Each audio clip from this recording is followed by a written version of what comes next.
If you're watching this, you're probably here because someone in your life made you feel small, insignificant, or worthless. Maybe it was family, maybe it was someone you trusted with everything. Well, drop a comment about where you're watching from, hit that subscribe button, and let me tell you about the day I finally stood up to my entire family and walked away with everything they thought they deserved. My name is Rachel Chen, and I'm 34 years old now. But this story starts when I was 32, sitting in a lawyer's office, watching my siblings' faces turn from smug satisfaction to complete shock as they realized their little sister, the one they'd dismissed as too soft and not business-minded, had just inherited our grandmother's entire estate, all 8.7 million of it.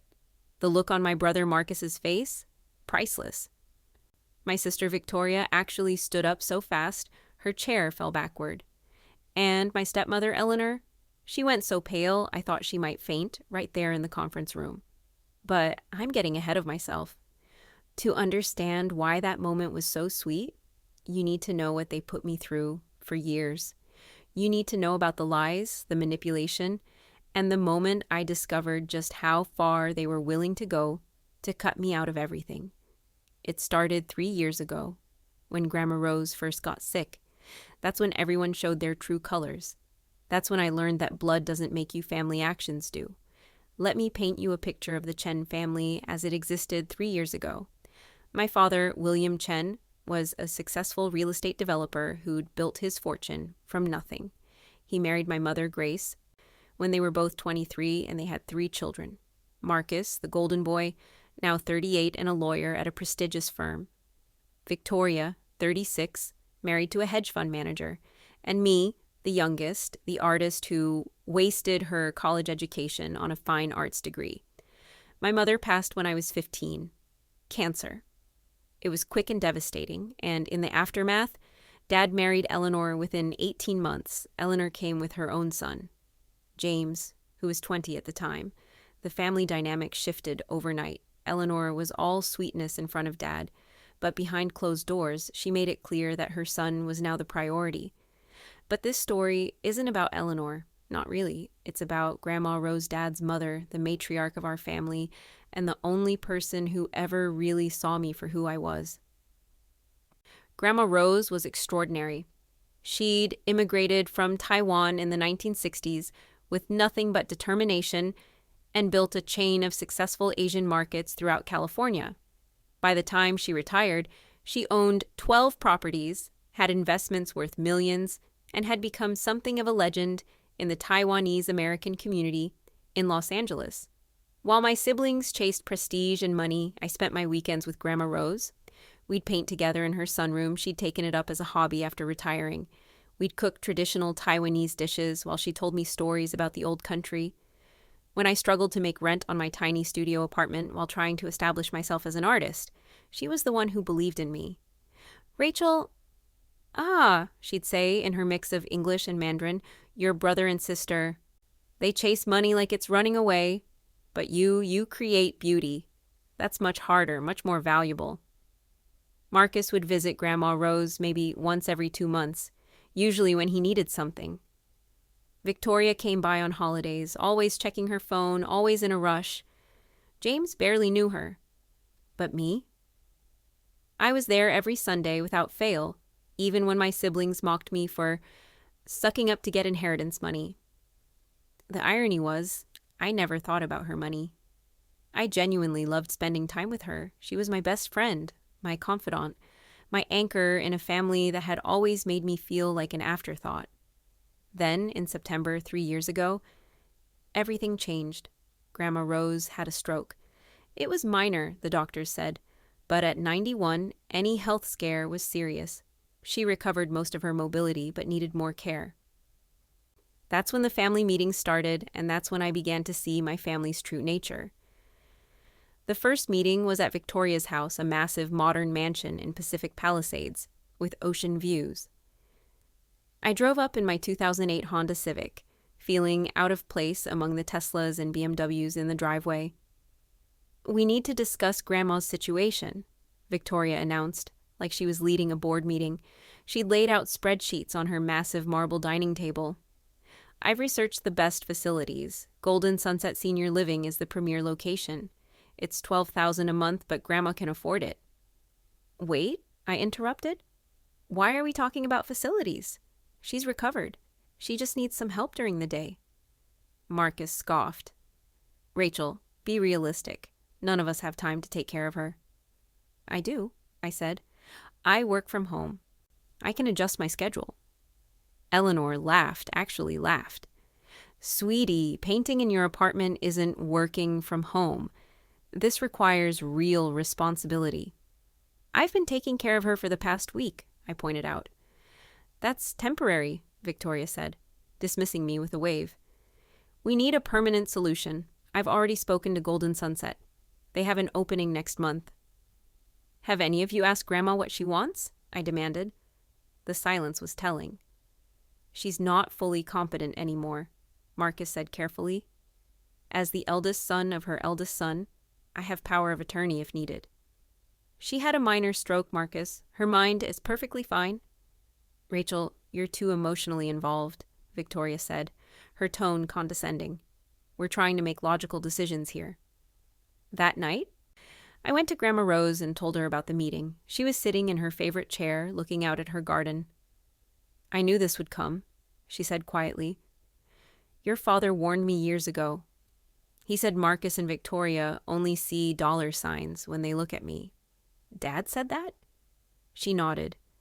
Before he passed last year, he made me promise something. He said, Ma, make sure Rachel is taken care of. She's the only one who loves without conditions. I felt tears prick my eyes. Dad had died of a heart attack 14 months earlier, and the grief was still fresh. I'm not going to any facility, Grandma Rose continued. This is my house. I built this life. If they want to put me away, they'll have to fight me for it. Over the next few months, I moved in with Grandma Rose. My siblings were furious, but they couldn't legally force her into a facility against her will, and she was clearly of sound mind. I converted her guest room into a studio and continued my art business from there. I cooked for us, helped her with physical therapy, managed her medications, and drove her to appointments. My siblings' visits became even rarer, but their criticism increased. Every family gathering became a battlefield.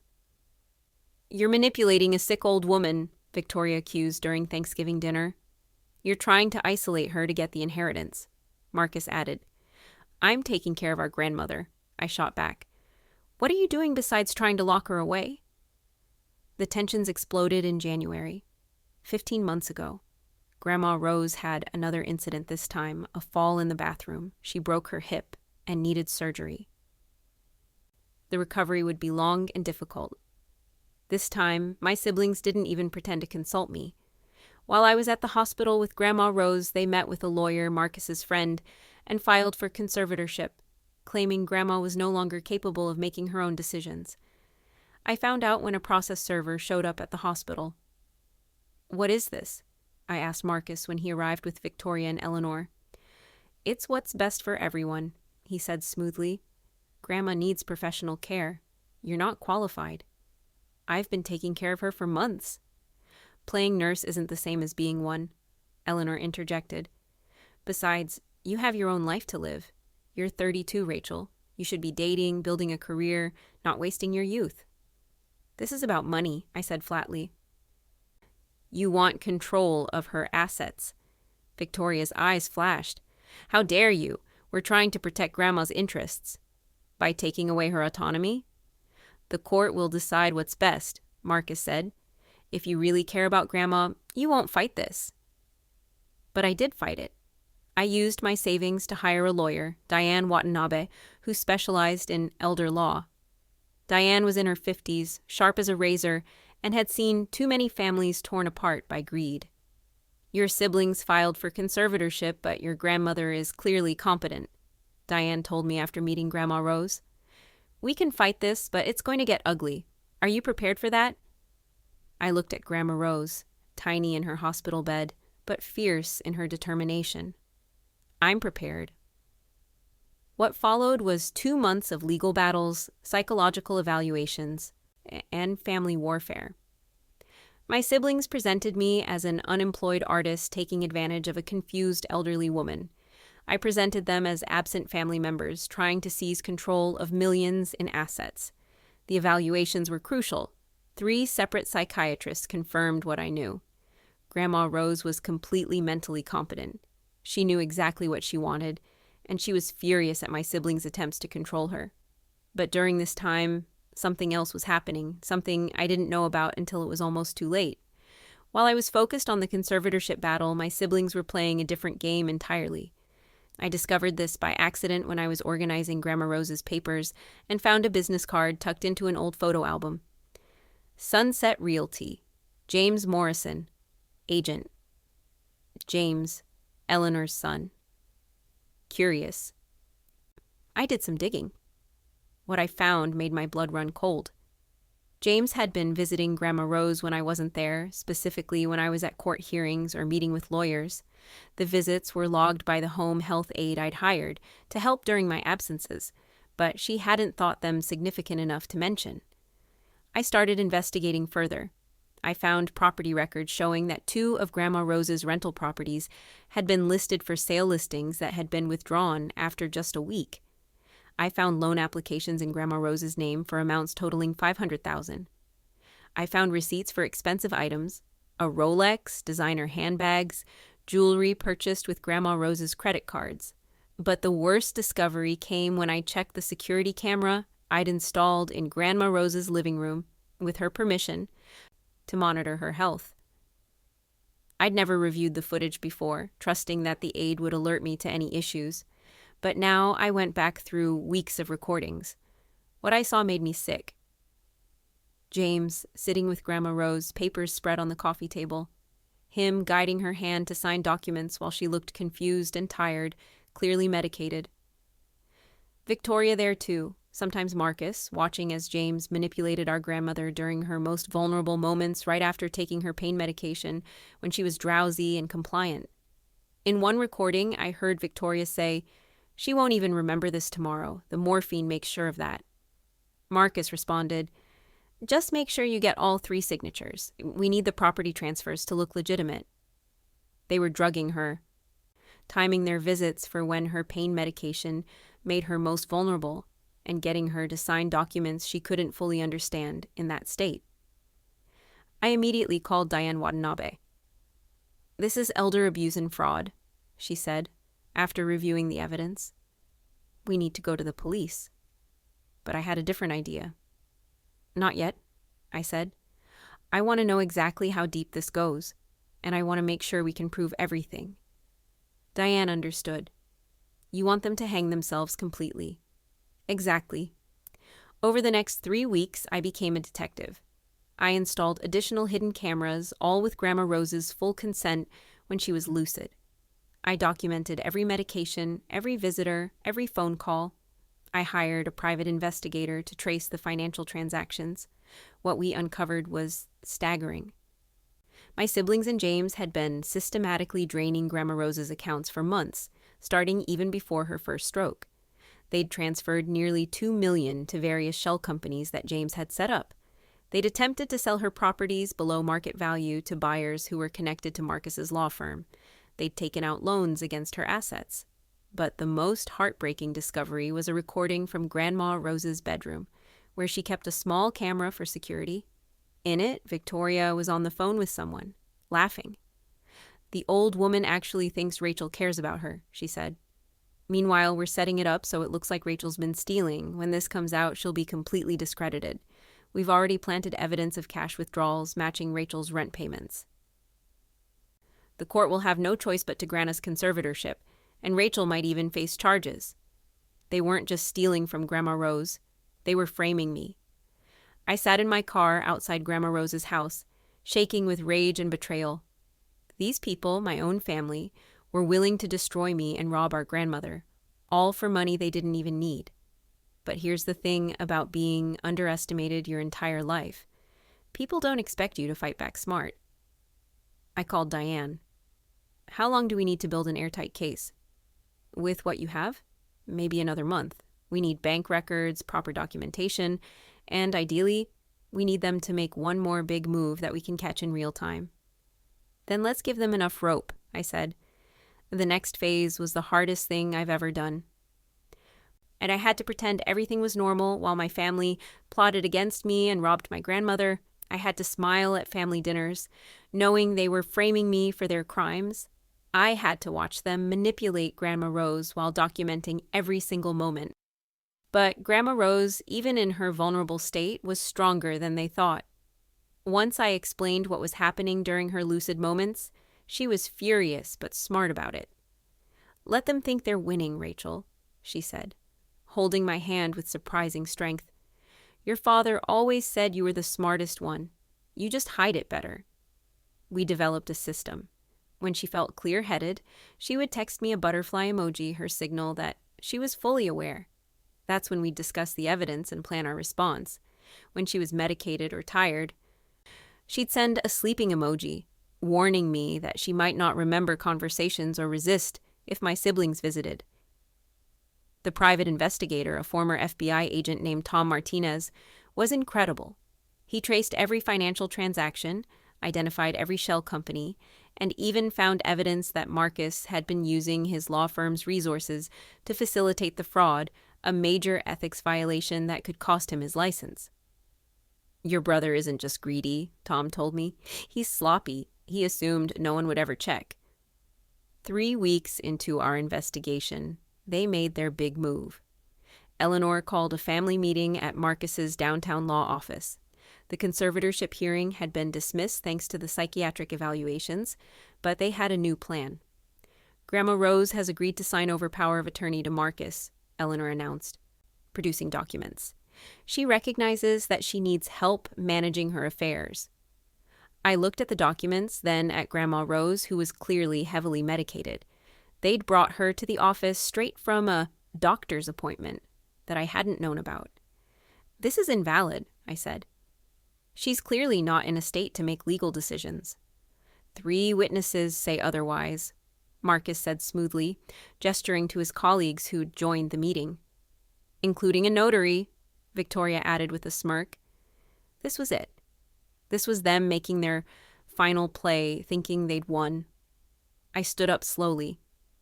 "You know what? You're right. I can't fight all of you. I'm just one person.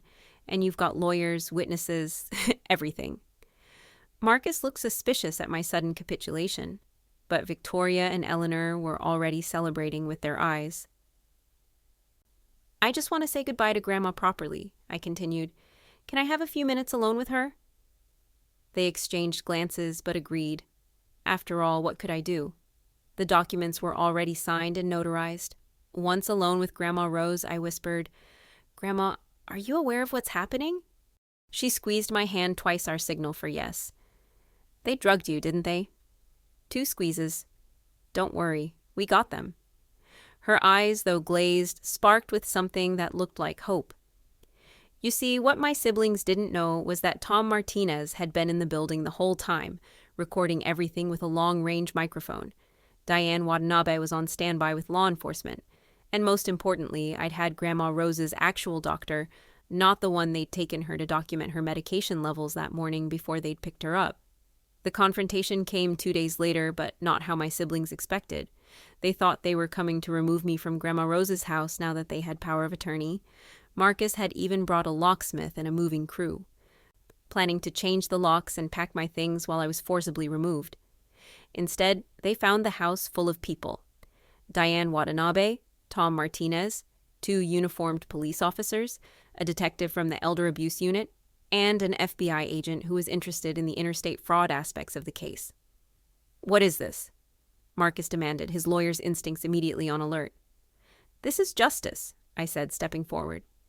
"Marcus Chen, Victoria Chen Williams, Eleanor Chen, and James Morrison, you're under investigation for elder abuse, fraud, forgery, and conspiracy."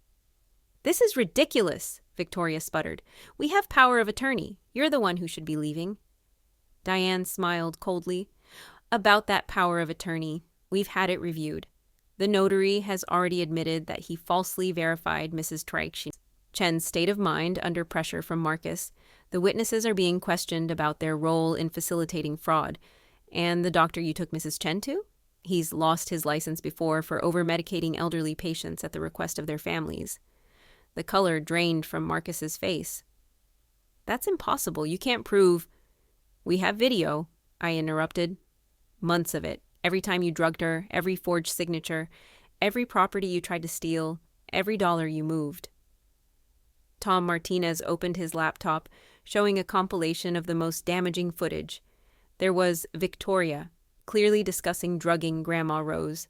There was James, guiding her barely conscious hand to sign documents. There was Marcus on the phone with his law firm, discussing how to structure the fraud to avoid detection. The FBI is particularly interested in the interstate wire fraud, the federal agent said, speaking for the first time. Moving stolen funds across state lines, using banking systems to facilitate elder abuse, these are federal crimes. Eleanor tried to run. She actually tried to run. The officers stopped her before she reached the door. "You can't do this!" she screamed. "We're family. Rachel, you ungrateful little—" "Family?" I laughed, but there was no humor in it. Family doesn't drug their grandmother. Family doesn't steal from the woman who built everything you've benefited from. Family doesn't frame their own sister for crimes they committed. That stopped them cold. "Oh, yes," I continued. "I know about your plan to frame me. We have that recording too, Victoria. The one where you laughed about planting evidence to make it look like I was stealing." Victoria's face went white. "I want a lawyer." "Good idea," Marcus muttered, pulling out his phone. "By the way, Marcus," Diane added helpfully, "the state bar has been notified about your use of firm resources to facilitate fraud. I suspect you'll be needing a lawyer for more than just criminal charges." As they were being escorted out for questioning, not arrested yet, but that would come. James turned to me with pure hatred in his eyes. "You think you've won? You've destroyed this family." "No," I said calmly. "You destroyed this family the moment you decided Grandma Rose's money was worth more than her dignity, her autonomy, and her love. I just exposed what you really are." The house felt eerily quiet after they left. Grandma Rose, who had been watching from her wheelchair, completely lucid and aware, reached for my hand.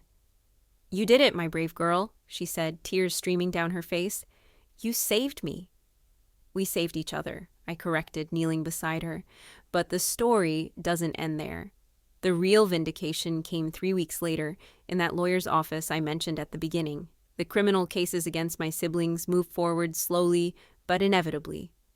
Marcus was disbarred within a month, his law firm cutting ties immediately to avoid further scandal.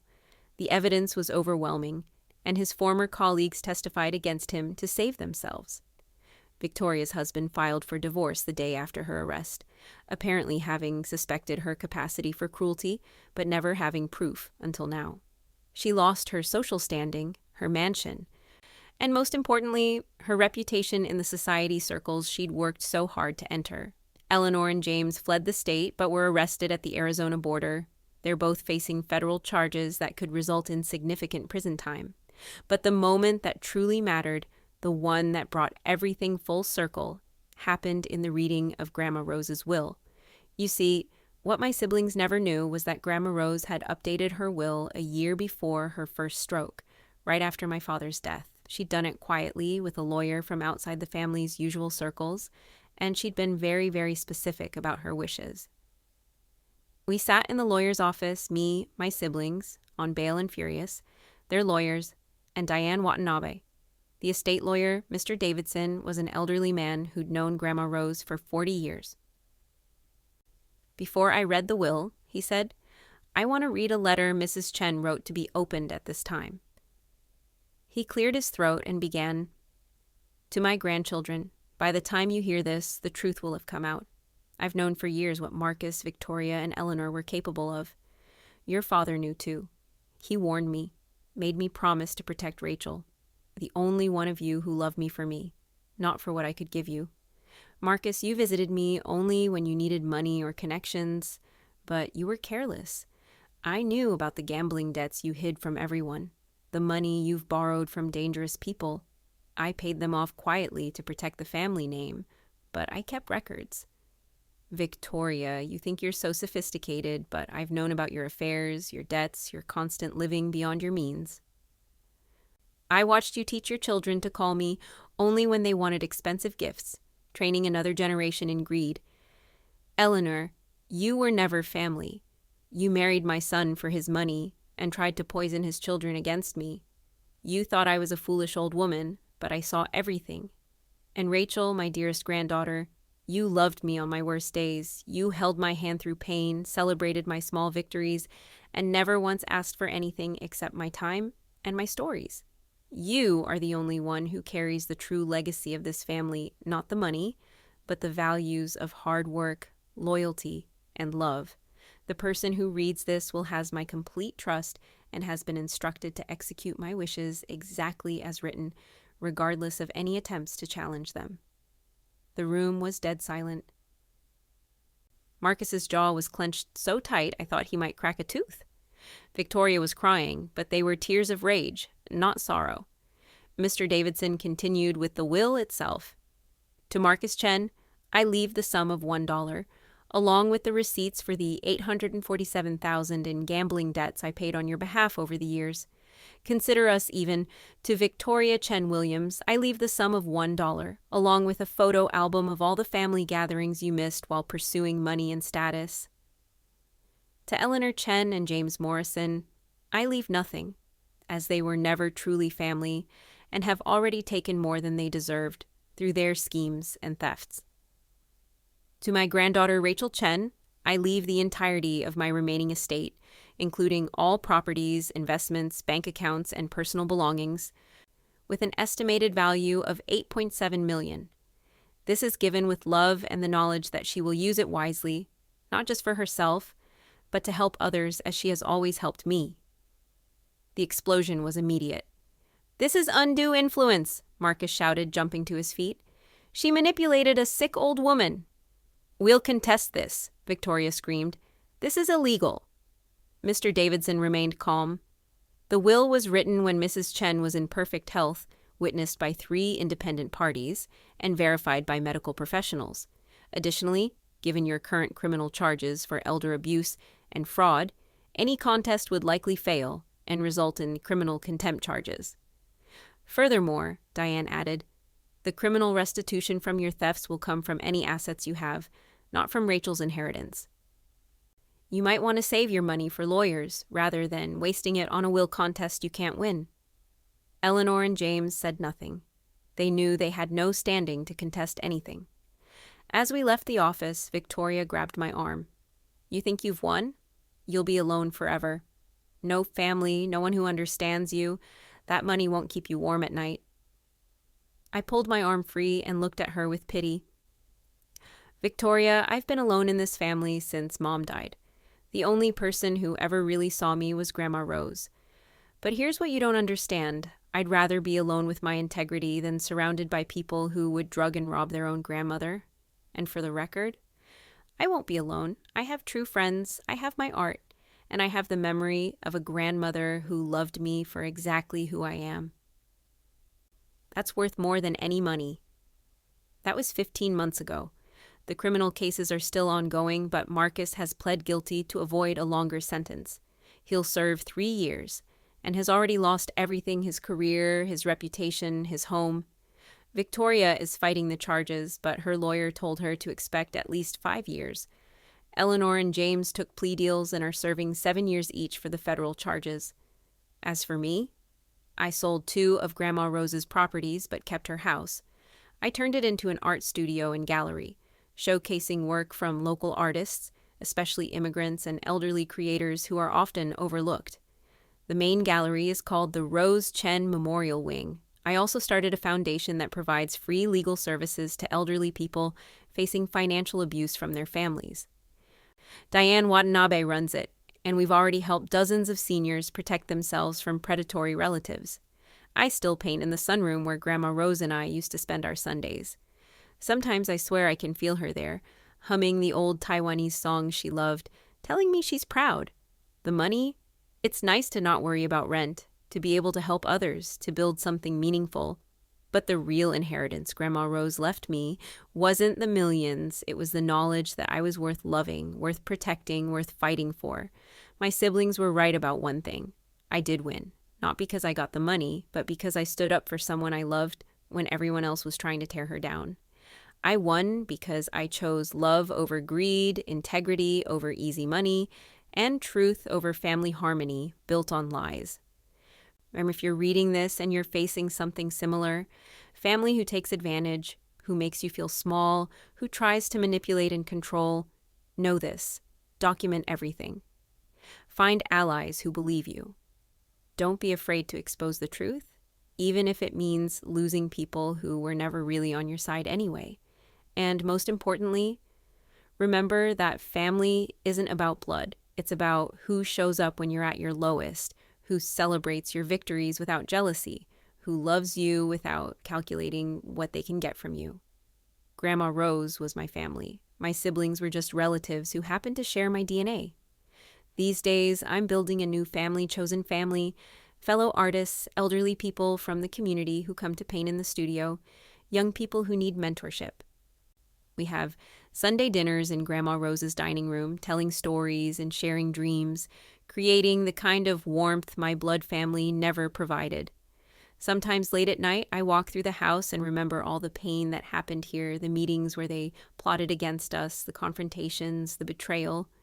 But then I see the walls now covered with art from the community. I hear the echo of laughter from our last gathering, and I realize something important.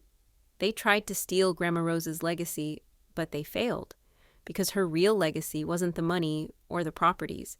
It was the love she showed me, which I now pass on to others. It was the strength she demonstrated, which gave me courage to fight. It was the wisdom she shared, which helps me navigate life without her. Like the house that they tried to steal is now a beacon of creativity and community. The money they tried to hoard is being used to protect other vulnerable elderly people. The family name they disgraced is being rebuilt through acts of kindness and justice. That's the ultimate revenge, isn't it? Not just winning, but transforming their greed and cruelty into something beautiful and meaningful, taking what they meant for evil and turning it into good. Grandma Rose passed away 6 months ago, now peacefully in her sleep, in her own bed, in the house she loved. I was holding her hand. Her last words to me were in Mandarin. Wo de yong gan nu hai. My brave girl. I'm not brave, not really. I was just a granddaughter who loved her grandmother and refused to let anyone hurt her. But if that's bravery, then I'll take it. To everyone watching this who's been made to feel small by their family, who's been taken advantage of, who's been told they're too sensitive or too weak, you're not. You're exactly who you need to be. And sometimes the sensitive ones, the ones who feel everything deeply, are the ones who fight hardest when someone we love is threatened. Stand up. Document everything. Get help. And never, ever let anyone convince you that keeping quiet for the sake of family harmony is more important than protecting the vulnerable and standing up for what's right. Thank you for listening to my story. If it helped you in any way, please share it with someone who might need to hear it. And remember, the best revenge isn't destroying those who hurt you. It's building something beautiful from the ashes they left behind. This is Rachel Chen, signing off from the Rose Chen Memorial Gallery, where art, love, and justice intersect every single day.